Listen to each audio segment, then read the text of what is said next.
नमस्कार, स्वागत आहे तुमचं आपल्या डिलिशियस कट्टा या मराठी चॅनलवर। आज आपण सोयाबीनची भजी करणार आहोत। तर ही भजी चवीला अतिशय सुंदर होतात।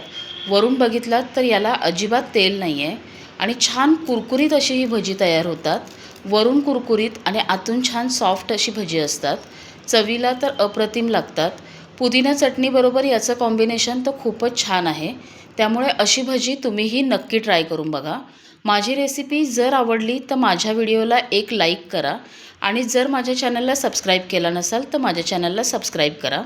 तर चला आता ही सोयाबीनची छान कुरकुरीत भजी कशी करायची आहे ते बघूया।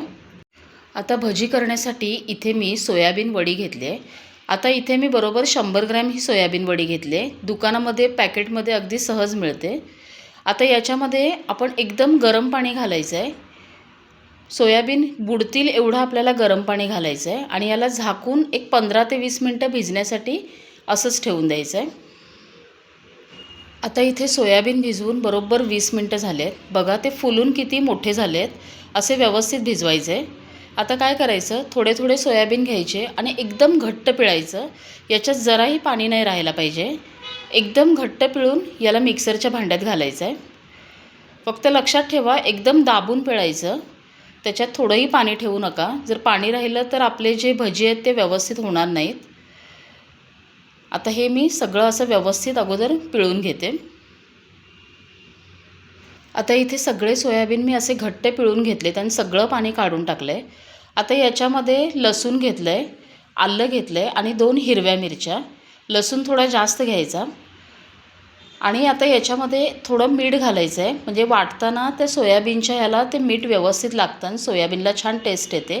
आता हे पाणी न घालता एकदम बारीक आपल्याला वाटून घ्यायचं आहे। आता हे बघा मी पाणी न घालता एकदम बारीक त्याला वाटून घेतलं आहे। असं एकदम बारीक वाटायचं।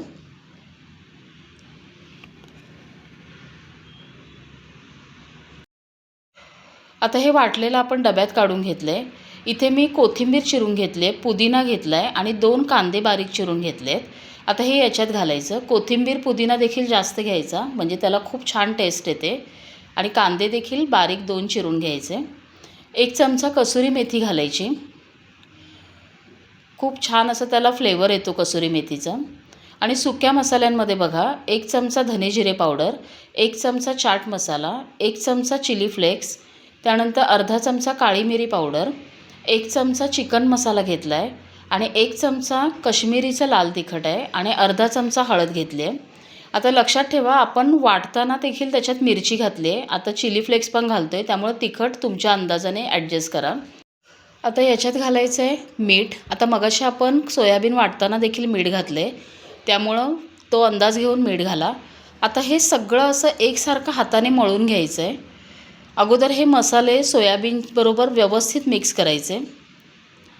अजिबात पाण्याचा वापर याच्यात करायचा नाही आहे। सोयाबीनचा ओलसरपणा असतो त्याच्यातच हे सगळं मळलं जातं। आता हे व्यवस्थित मळून घेऊया। आता इथे हे सगळे मसाले सोयाबीनबरोबर असे मिक्स करून घेतलेत।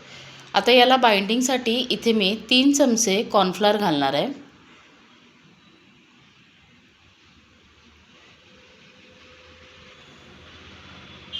त्याच्याबरोबर मी मैदा देखील वापरणार आहे। आता एक 5 ते 6 चमचे आपल्याला मैदा घालायचा आहे। जर तुम्हाला मैदा नसेल वापरायचा तर त्याऐवजी बेसन घालू शकता किंवा बेसन नाही घालायचं असेल तर आपलं जे तांदळाचं पीठ असतं ते देखील वापरू शकता। आता हे व्यवस्थित याच्यामध्ये मिक्स करायचं आहे। असं मळून घ्यायचं। जर गरज लागली तरच वरून मैदा घालायचा नाहीतर घालायचा नाही। आता हे असं दाबून दाबून मळायचं म्हणजे ते व्यवस्थित सगळं एकत्र होतं। आता इथे बघा हे अगदी व्यवस्थित झालं आहे। मी याच्यात परत मैदा नाही घातला, तेवढा बास झाला। असं हाताने आपल्याला व्यवस्थित शेप देता येईल इतपत झालं की आपलं हे व्यवस्थित झालं आहे। आता हे तळायला घेऊया। आता बाजूला मी कढईत तेल गरम करायला ठेवलेलं। तेल चांगलं गरम झालं आहे। गॅस मीडियम केला आहे आणि आता याच्यामध्ये आपण भजी घालून घ्यायच्या आहेत। तुम्हाला ज्या साईजच्या भजी करायच्या आहेत त्या साईजची भजी घालायची। बघा अगदी सहज होतात। तेलात अजिबात सुटत वगैरे नाही। खूप छान होतात। जेवढ्या आपल्या कढईत बसतील तेवढ्या घालून घ्यायच्या आहेत आणि गॅस आता थोडा लो टू मीडियममध्ये ठेवायचा, म्हणजे ते व्यवस्थित भाजले जातात आणि छान कुरकुरीत होतात. आणि घातल्यानंतर सुरुवातीचा 1 मिनिटभर त्याला अजिबात हात नाही लावायचा. याला थोडंसं कडक होऊ देऊया. आता इथे 1 मिनिट झालं आहे. हे बघा, हे थोडे कडक झालेत. याला परतून घ्यायचं आहे आणि याला छान असं सोनेरी रंग येईपर्यंत आपल्याला तळून घ्यायचं आहे. बघा, खूप छान झालेत. रंगही खूप सुंदर आला आहे.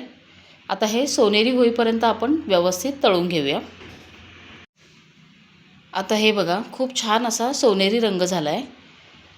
आता हे व्यवस्थित तळलेत, काढून घेऊया आणि अजून थोड्या भजी अशाच करून घेऊया.